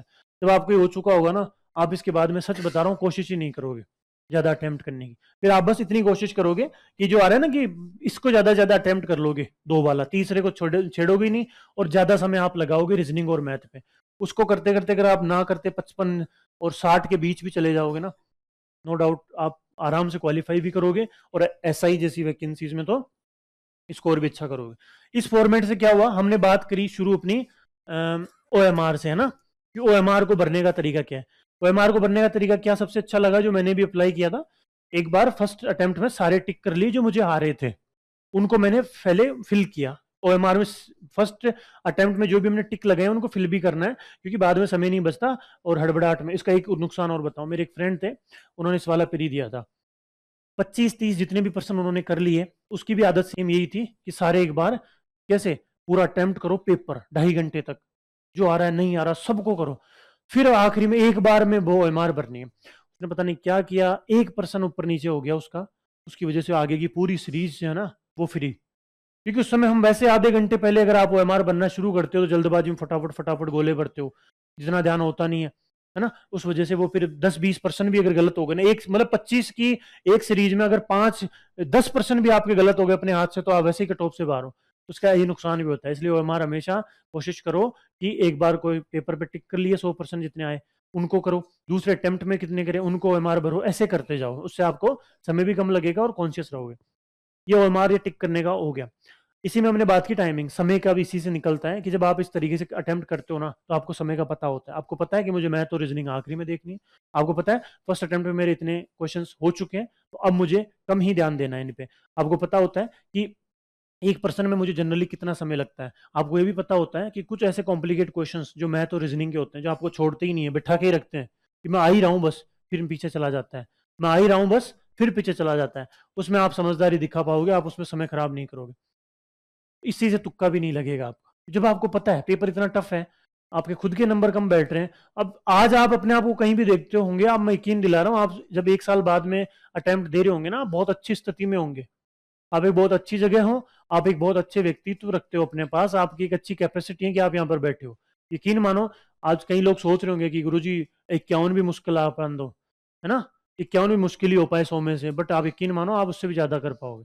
तो जब आपको पता होगा कि पेपर टफ है, मुझसे अटेम्प्ट नहीं हो रहे, आसपास सबकी हवा उड़ रखी है, तो फिर आप खुद भी तुक्के नहीं मारोगे, इससे आपके तुक्के भी कम होंगे। और टाइमिंग का मैंने बता दिया, ओएमआर टिक हो गया। अब बात करते हैं कंटेंट की। कंटेंट को लेकर काफी कुछ चीजें चलती रहती है, समस्या रहती है। मैंने वही बताया था कि जो गोला करने वाला होता है ना, गोल, वो किसी भी तरीके से गोल कर सकता है, बचाने वाले के पास कुछ लिमिटेड ही गोल होते हैं। आप गोल कीपर हो जिसको गोल बचाना है, आपके पास 2-3 लिमिटेड तरीके हैं, आपको बस उनको मजबूत करना है। गोलकीपर या फिर गोल दागने वाली आरपीएससी है, वो कहीं से कैसे भी क्वेश्चन डाल सकती है। हम बात करते हैं, जैसे अभी मैंने पहले भी बताया कि एक है जो 80% पर भी सिलेक्शन नहीं ले रहा, और एक है जो 40 भी नहीं लाने दे रहा, तो इनके बीच में हम फंसे हुए हैं। कंटेंट को लेकर आप इतना ही करना बस, जैसे जैसे आपके सब्जेक्ट्स कंप्लीट हो रहे हैं, आपके पास जो कंटेंट है वो सच में सफिशियंट है। खासकर हिस्ट्री जैसे टॉपिक है ना, चाहे इंडियन हो चाहे राजस्थान की हो, उसका वेटेज वैसे ही कम है, उसमें पर्सन वैसे ही बहुत कॉम्प्लिकेट आते हैं, तो उन पर आप यकीन मानिएगा। इंडियन हिस्ट्री में तो मैं इतना दावा करता हूँ आपको कि मेंस को लेकर के एक भी पर्सन आपको बाहर नहीं मिलेगा, सच में। नरेंद्र सर से पढ़ा है मैंने भी, और उसमें एंशियंट भी मैंने सर से पढ़ी, हालांकि एंशियंट मेरी खुद की हमेशा से ही कमजोर रही है, तो मैंने उस पर कभी ध्यान भी नहीं दिया। बट आप हिस्ट्री जैसे सब्जेक्ट में ज़्यादा परेशान मत होना, उसमें वैल्यू एडिशन की ज़रूरत ही नहीं होती, क्योंकि आप कितना ही वैल्यू एड कर लो, वो पूछेगा फिर भी कुछ ना कुछ उल्टा सीधा ही। तो बहुत अच्छा है। बाकी साइंस में साइंस में नोट्स अच्छे हैं, शिवेंद्र सर अच्छा कराते हैं, बेनीवाल सर, वो सब अच्छे हैं। बस करंट अफेयर जो है ना, वो थोड़ा एक्स्ट्रा चलता है उसमें। करंट अफेयर को लेकर एग्जाम से 2 महीने पहले तक जो है सर क्लासें वगैरह लगाते हैं, उससे आपका कवर हो जाएगा। टेक्नोलॉजी, साइंस और पॉलिटी, पॉलिटी तो कम है, बाकी इकोनॉमी, ये 3 ऐसे टॉपिक हैं, सब्जेक्ट हैं, जिनकी अपनी एक विशेषता है कि ये स्टैटिक भी है और डायनामिक भी। स्टैटिक मतलब इसमें फाउंडेशन कुछ आपको दिए होते हैं ना, नोट्स वगैरह, सिलेबस दिया है, बाकी इनमें करंट भी चलता रहता है। तो दोनों के अंदर आप जब बैलेंस करके रखोगे, तो आपका आराम से जो है कंटेंट का काम हो जाएगा। मैथ रीजनिंग में ऐसा कोई समस्या नहीं है, आपको खुद को अटेम्प्ट करने हैं। मैथ रीजनिंग में इतना कर सकते हो कि रोज उसको 1-1 घंटा दो, उसमें आप मान लो लाभ हानि पढ़ रहे हो, रीजनिंग में आप मान लो कुछ और टॉपिक पढ़ रहे हो, 5-5, 10-10 प्रश्न रोज, 1-1, 2-2 प्रश्नावलियों के करो। इससे क्या दिमाग एक्यूरेट होता है। अब यकीन नहीं मानोगे, अब तो मैं छोड़ दिया, वरना पहले जैसे कहीं भी जाना होता था, या फिर घर पे भी बैठा रहता था, कुछ भी, तो गाड़ियां होती है ना, कार वगैरह, बाइक, उनके नंबर काउंट करता था मैं। जैसे 1202 है, तो 2 और 2 4, 1 5 हो गए, ऐसे। इससे क्या होता है, दिमाग बहुत फ्रेश होता है। अभी भी निकलो तब ज्यादा मत गणित, कोई नीचे आ जाओ गाड़ी के, है ना। खड़े रहो, बस में जाओ, बाइक में जाओ, कार में जाओ, तो कोशिश करना, कोशिश सच में करना। दिमाग को विचलित करने वाली यादें है ना, वहां से निकल के इधर चले जाओगे, अच्छी यादों में। नंबर काउंट किया करो, दिमाग बहुत शार्प होता है उससे। हालांकि अब आप ज्यादा को नहीं हो अभी, बट इतना हो गया कि 23वीं रैंक आ गई, है ना, अपने भी को इतनी चाहिए। मुझे पता है इससे भी अच्छी चाहिए, नो डाउट, लेकिन चाहिए अच्छी, तो इसलिए दिमाग को थोड़ा एक्यूरेट करो। मेरे हिसाब से इतना ठीक है कंटेंट का, इससे ज्यादा लोड मत लो। मेन चीज वो है, विश्वास रखो अपने आप पे और अपने नोट्स पे भी, क्योंकि नोट्स पे, कंटेंट पे आप जो विश्वास नहीं रखोगे, आप इस युद्ध में बहुत कमजोर हो जाओगे, और हमें कमजोर नहीं होना, ठीक है। अब ये चीजें कैसे काम करेगी, अब एक पेपर लेते हैं अपन, उससे मैं आपको बताता हूँ। जैसे मान लो पेपर, सर एक पेपर लगा दो, हिस्ट्री का है, 20 दिसंबर का। हाँ, अब आए हो गुरु जी ने, कौन आ रहे हो, जो भी एक पेपर है, उससे हम क्या करेंगे, मैं आपसे पूछूंगा कि भाई इस प्रश्न, पहला प्रश्न है आपके कितने के सही है, सही का अलग है, जिसमें जिसका गलत है, फिर हम पूछेंगे इनमें से कोई कारण आपको याद आ रहा है जिसकी वजह से मेरा गलत हुआ है। अगर आपको लगता है कि हाँ सर इसमें से एक वो कारण है, तो आप क्या करोगे, उस प्रश्न में एक में वहीं पे टिक लगा लोगे कि भाई मेरा प्रश्न ये गलत हुआ इसकी वजह से। इसको हम नाम दे सकते हैं, जैसे ए, है ना, बी, सी, डी, ई, एफ, जी, एच और आई। तो कि सर मेरा जैसे मान लो ऑप्शंस मैंने गलत टिक कर दिया, उसकी वजह से मेरा गलत हुआ है, तो एक बार पेपर लगाने तो मैं और समझाता हूँ। तो वहीं पर आप लिख लो कि बी उसकी वजह से गलत हुआ, तीसरा पर्सन मेरे सी का हिसाब से फैक्ट की वजह से गलत हुआ। ये सब करके जब आपके 100% पूरे हो जाएंगे तब आप काउंट करोगे कि एक की वजह से 100 में से कितने परसेंट गलत हुए, उसको यहाँ पर लिखो। मान लो 2% मेरे ऐसे थे जो रिविजन नहीं हुआ इसलिए मुझे याद नहीं आए। मान लो ऑप्शंस की वजह से मेरा एक गलत हुआ, फैक्ट की वजह से 3 गलत हो गए, क्वेश्चन ढंग से नहीं समझा उसकी वजह से एक, लैंग्वेज समझ में नहीं आई उसकी वजह से एक हुआ, ओएमआर मैंने गलत भर दिया, फिर टिक मैंने, पेपर में तो हम कुछ और टिक लगाते हैं, वहां कुछ और लिखते हैं, उसकी वजह से 2 हुआ, समय का अभाव था, एक मैंने फटाफट किया, 5 साल ये तो कम ही है, इसको 10 के ऊपर रखना चाहिए ना, 10 की वजह से, है ना, 10 से कम नहीं होगा ना, ये ऊपर ही रहेगा ये तो। हाँ, तो इस तरह टोटल करोगे हम 12 13 और 15 और 17 3 20 23, है ना, तो 23% मान लो 100 में से आपके गलत हो गए। इस तरह आपको धीरे धीरे पता लगेगा, कभी ये कम होगा, कभी ये बढ़ जाएगा, कभी ये 4 हो जाएगा, कभी 0, कभी 1, कभी 2, कभी 7 3, कर राम जी तो बुरो न करे था हम है ना। इस तरह आप जब टोटल करोगे ना आपको खुद को यहाँ पर समझ में आने लगेगा, इस बार मेरे 14 गलत हुए, इस बार 20 गलत हो गए, इस बार 21 हो गए, इस बार 11 हुए, इस बार 17, इस बार 18, इस बार 23, इस बार 2, मतलब 2 तो बहुत कम हो जाएंगे, इस बार 10, ऐसे। तो आपको समझ में आने लगेगा कि इसमें क्या मेरी गतिशीलता चल रही है ना, एक तरीके का स्कोर कार्ड है।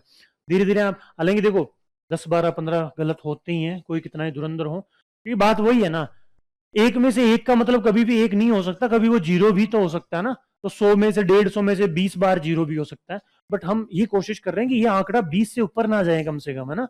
20 होंगे आप कितनी कोशिश कर लेना, 20 मतलब 20 से कम 10 12 15 16 इतने तो होंगे ही गलत कितनी कोशिश करें, बट हम एक एक प्रश्न को सही करने की कोशिश कर रहे हैं, और एक एक प्रश्न को सही करना अपने आप में बहुत बड़ी चीज होती है। जब हम कहते हैं ना कि रिवीजन हो गया, मेरा इंटरव्यू कॉल भी हो गया, interview call is not a big deal, I know बहुत बड़ी चीज है, मैंने खुद ने भी फर्स्ट अटेम्प्ट दिया, 1010 रैंक रही, बट उसके बाद में एक एक रैंक बढ़ाना बहुत टिपिकल होता है। उसी तरह यहाँ पर 20-15 क्वेश्चन की नेगेटिव मार्किंग कम करने के बाद में एक एक पर्सन की नेगेटिव मार्किंग कम करना बहुत टिपिकल होता है। अब आप इसमें थोड़ा आगे बढ़ पाएंगे तो आपका अच्छे से हो जाए। क्या हुआ सर, नहीं मिल रही? चलो कोई ना, पेपर ही दे दो मेरे को, राजस्थान हिस्ट्री का पेपर जो है ना, मान लो हम पेपर को अगर देखते हैं तो पहला ही प्रश्न है, arrange the political organisations of Marwar in the chronological order of their establishment, है ना, मतलब राम मारवाड़ के राजनीतिक संगठनों को उनकी स्थापना के कालक्रम के अनुसार व्यवस्थित करना है। तो इसमें हमें पता है 1 2 3 4, इसमें मारवाड़ यूथ लीग, मारवाड़ लोक परिषद, मारवाड़ सेवा संघ और मारवाड़ हितकारिणी सभा। इसमें आंसर क्या है इसका? बी है इसका आंसर, है ना। बी का मतलब है यहाँ पर 3 फर्स्ट है, मतलब मारवाड़ सेवा संघ सबसे पहले बना, उसके बाद में मारवाड़ हितकारिणी सभा बाद में, उसके बाद में मारवाड़ लोक परिषद, और उसके बाद में लास्ट में मारवाड़ यूथ लीग पहले थी, लोक परिषद सबसे लास्ट में थी, है ना। हम बात करते हैं अखिल भारतीय राज्य लोक परिषद, वो 19 कब बनी थी? अखिल भारतीय लोक परिषद। तो इस तरीके से ये प्रश्न मान लो आपका जिसका भी पेपर था उन्होंने ऑप्शन सी डाल रखा। अब ये प्रश्न कितने लोगों का सही है, पहले वाला गलत कितने लोगों का है, कारण क्या है गलत होने का? हाँ, गोल हो गया, मैंने कारण बताओ एग्जैक्ट कि भाई सबका अपना अपना कारण रहा होगा।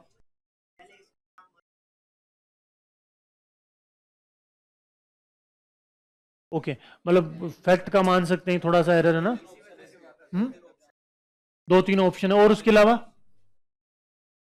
और कोई मेजर कारण इनमें से किसी को लगता है कोई कारण जिसकी वजह से ये गलत हुआ? एक तो फैक्ट वाला हम कह सकते हैं ना, उसको आप लिख लो वहीं पे क्वेश्चन पेपर पे, सी, है ना। इस तरह सी मतलब फैक्ट को लेकर आपके इन 100 में से कितने परसेंट गलत होते हैं, है ना, उनको आखिरी में लिखो यहाँ पर कि मान लो फैक्ट की वजह से मेरे 3% गलत हुए थे। इस तरह धीरे धीरे करोगे ना तो अच्छी एक ग्रोथ बन जाएगी। इसमें क्या होता है ना कि आपको सबको पता है, बताता हर कोई है, सबको ही सारी चीजें पता है, बट एक तरीके से एक साइंटिफिक क्लासिफिकेशन हम देख सकते हैं। हालांकि मैंने भी खुद नहीं बनाया है, मैंने सच में ईमानदारी से कहीं से कुछ ये चीजें नहीं पढ़ी, खुद ने मुझे लगा मेरे को कि भाई थोड़ा ऐसा इस तरह कर सकते हैं हम, तो इस तरीके से आप इन चीजों को देख सकते हैं। दूसरा प्रश्न अगर हम लेते हैं ना तो सेम वही है, consider the following statement in the context of efforts made by various organisations for social reforms in Rajasthan. मतलब राजस्थान में विभिन्न संस्थाओं द्वारा सामाजिक सुधार हेतु किए गए जो प्रयास है उनके संबंध में कुछ कथन है, उन पर हमें विचार करना है। राजस्थान हरिजन सेवा संघ नाम सुना होगा सबने। इन्होंने हरिजनों में शिक्षा, प्रचार, सामाजिक सेवा और उन्हें संगठित करने का कार्य किया। 1877 में गठित देश हितैषणी सभा ने राजपूतों में विवाह के खर्च को सीमित करने का प्रयास किया। वोल्टरकृत राजपूत हितकारिणी सभा, जिसका प्रश्न इस बार भी आया था, द्वारा मृत्यु भोज को सीमित करने का प्रयास किया गया। तीनों सही है, उपरोक्त सभी इसमें सही है। ठीक है, गलत किस किस का हुआ ये?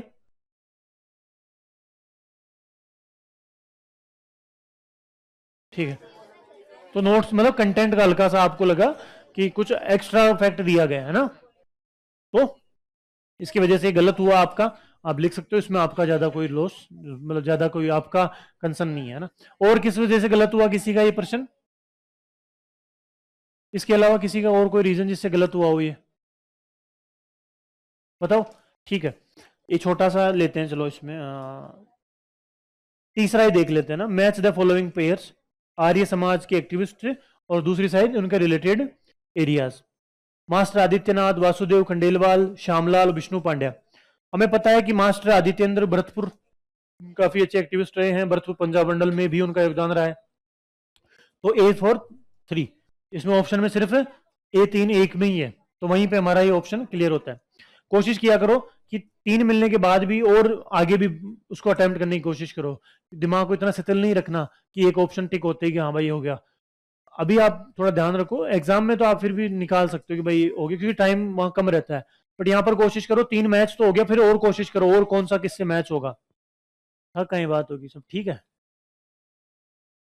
वासुदेव खंडेलवाल अलवर से थे और श्यामलाल जयपुर से, विष्णु पांड्या मेवाड़ से। ए ऑप्शन इसका सही, लगभग सही है। किसी का गलत हुआ? हाँ सर।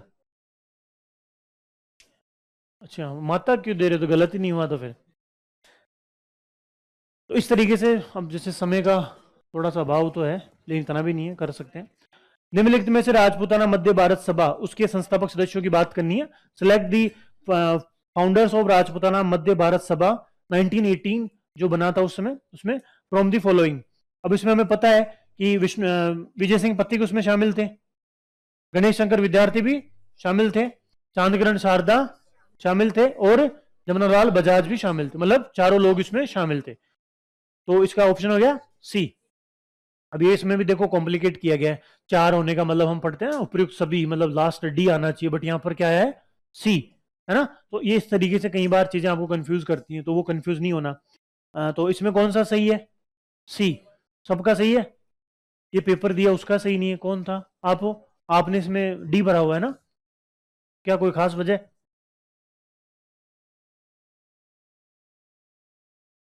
ध्यान पेपर पर था?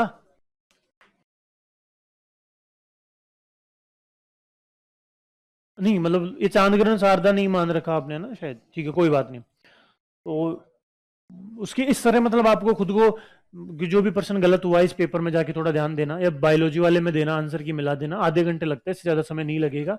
आपको थोड़ा आइडिया हो जाएगा कि किस तरीके से मेरे, किस वजह से पर्सन मेरे गलत हो रहे हैं ना। अभी बोर हो गए लग रहा है, नहीं हुए? तो 5-10 लोग ही क्यों कह रहे हैं कि नहीं हुए? कोई ना, ये क्या पेपर डिस्कशन थोड़ा होता भी हैवी है, तो मेरे हिसाब से इतना खूब है आज के लिए।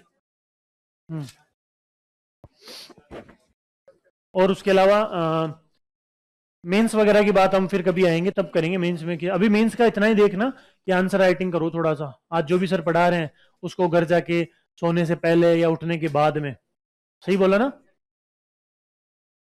सोने के बाद और उठने से पहले उसकी आंसर राइटिंग किया करो। क्या कह रहे हो, कुछ कह रहे थे आप? समय क्या हो गया? अभी तो है समय तो। अच्छा, एक समय के इशू रहता ना, बैच 1 बजे तक रहता होगा। हाँ, तो खूब है वैसे, टाइम थे तो मजा ले हो तो ले लो। 1 से 8 बजे तक 7 घंटे रहते हैं, है ना, सही। आधे घंटे आंसर राइटिंग करनी है लाला, आधे घंटे फोन पर कम बात कर लिए।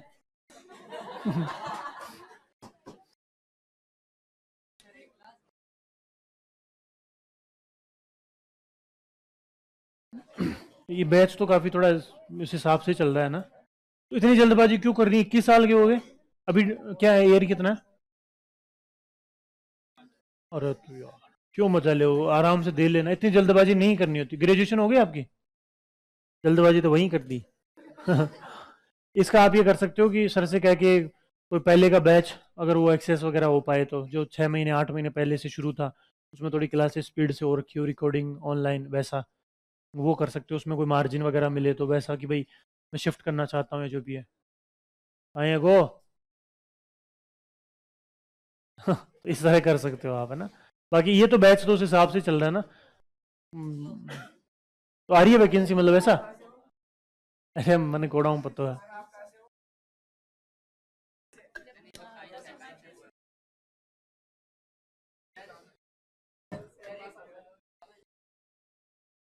क्या बोल रहे हो? ध्यान है? क्या करना है ध्यान का?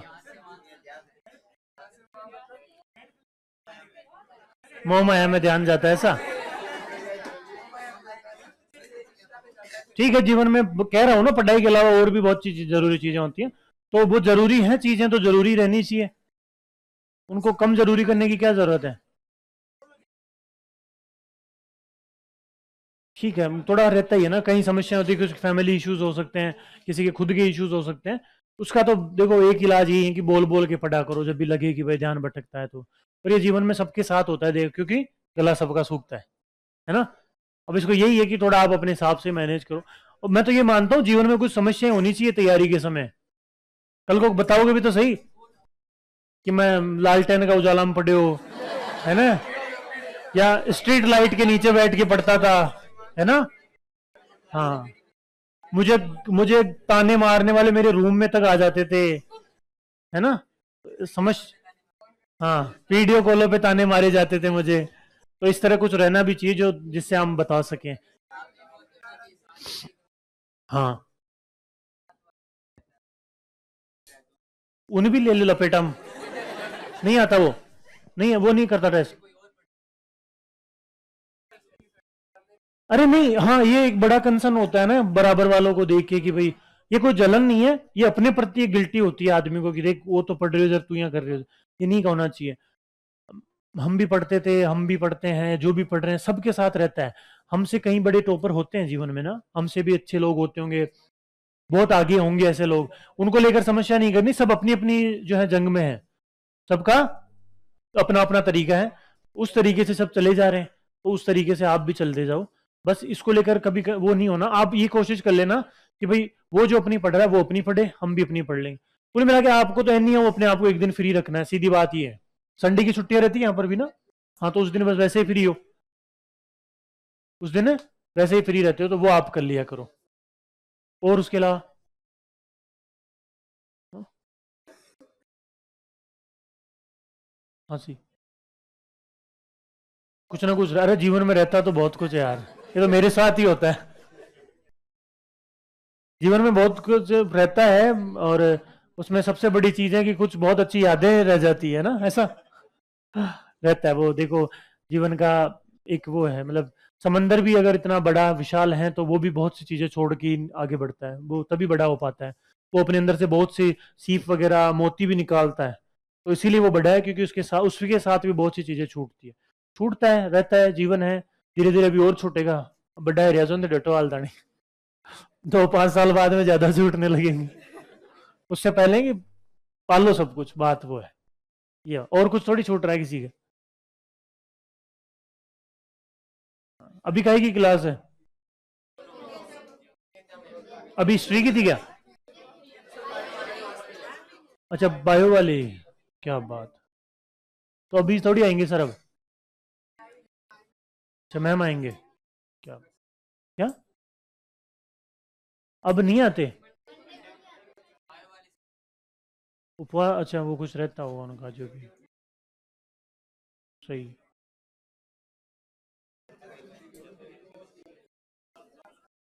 क्या?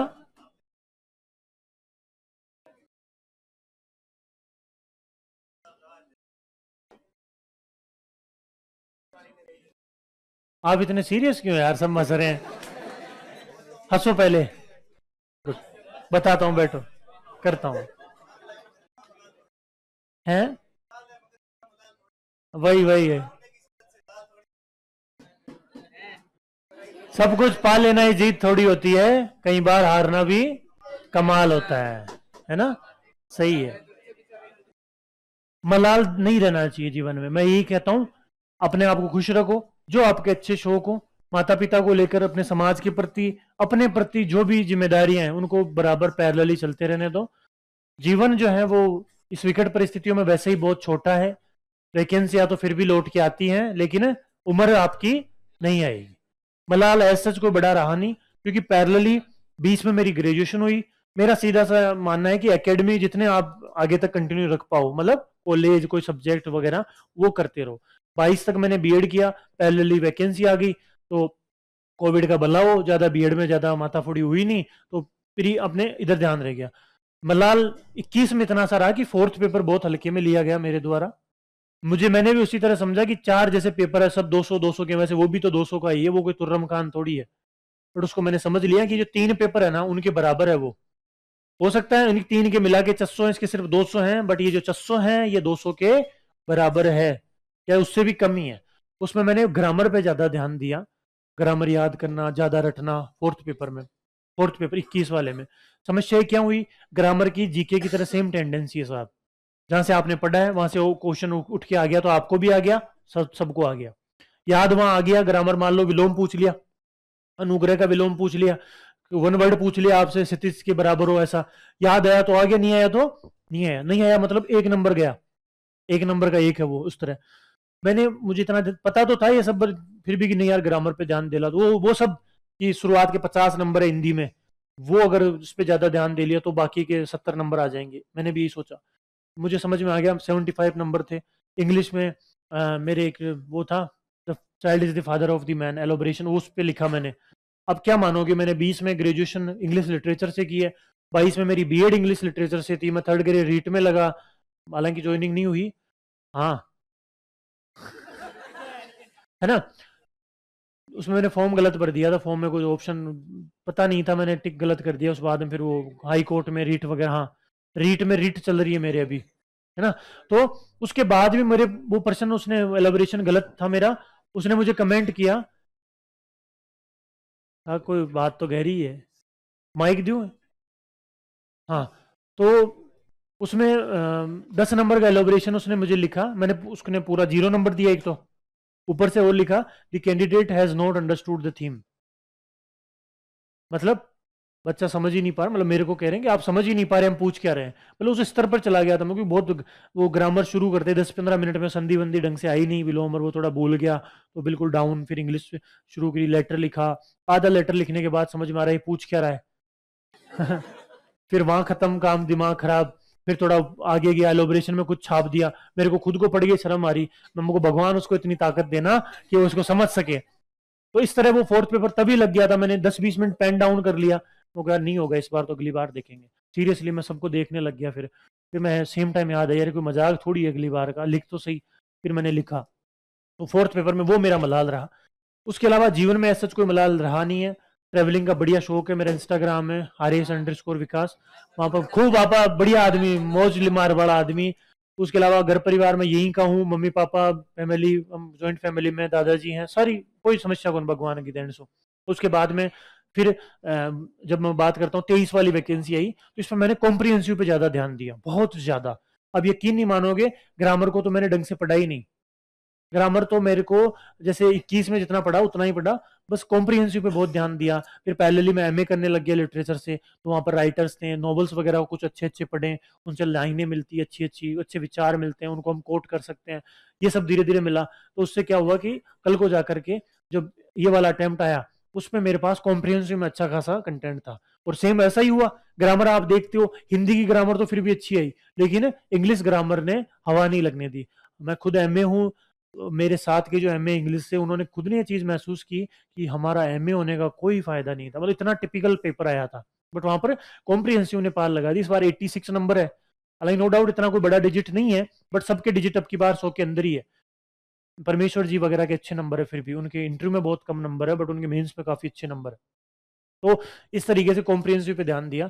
आरएस की जर्नी में सिर्फ एक मलाल ये रहा कि फोर्थ पेपर में कॉम्प्रिहेंसिव पे ध्यान ना देना, उसके अलावा ऐसा सच कोई चीज ऐसे रखी नहीं जीवन में। और ज्यादा स्ट्रेटजी वगैरह सुना मत करो किसी की, अपनी खुद की बनाओ, आपकी खुद की अपनी डिमांड है, खुद का अपना व्यक्तित्व है, खुद की अपनी एक मांग है, ठीक है। तो चला चला एक शायरी सुनाओ यार थान में बढ़िया सी, है ना।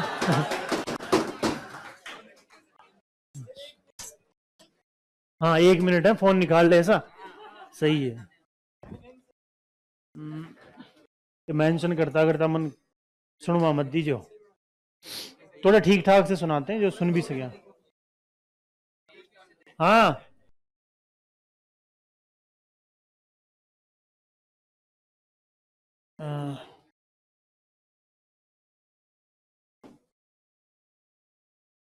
और उसके अलावा कोई समस्या किसी के, सब कुछ ठीक है।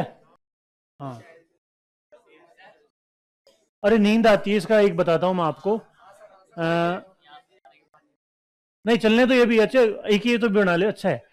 हम मॉक इंटरव्यू में बैठ रहे थे इस बार, स्प्रिंग बोर्ड की जो मॉक इंटरव्यू वगैरह है उनमें, तो वहां पर एक स्टूडेंट आए, एज में 22-23 साल की होंगी वो, शरीर से दिख जाता है, दुबले पतले से जब कोई होते हैं तो पूछ लेते हैं। मॉक होने के बाद मैंने भी पूछा सर ने कि हेल्थ वगैरह का इशू थोड़ी, आप ठीक है कि हाँ सर मैं ठीक हूँ, फिर कि इस तरह शरीर मतलब काफी कमजोर था, मतलब है ना।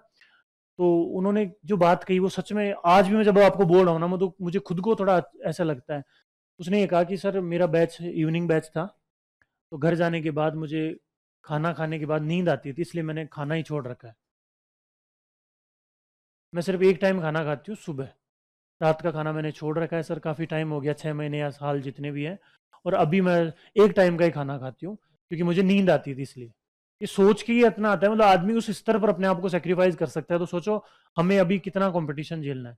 ये कंपटीशन सिर्फ अपने आप का ही तो है, उन्होंने सिर्फ अपने आप से ही तो कंपटीशन किया कि उनको बार बार नींद आ रही है, उन्होंने उससे जीत पाई है।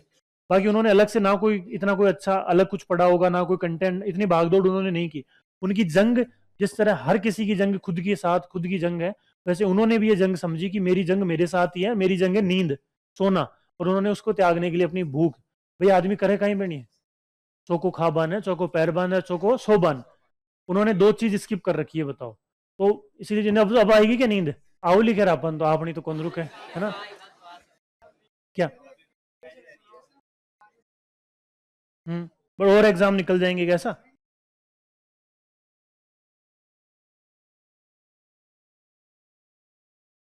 सही है। हाँ यही तो है, यही तो, कि भाई मेहनत इतनी खामोशी से करो कि कामयाबी आपकी पहचान बन जाए, शोर ऐसा मचाए कि ये कारवां बन जाए। बताओ किसी को इन्हें, उनको बोलो कि बेटर लक नेक्स्ट टाइम, थोड़ा समय लगेगा, रुको, इतना ही कहो, फिर बढ़िया, हाँ फिर बढ़िया रैली निकलवा देंगे उनको, कोई दिक्कत नहीं।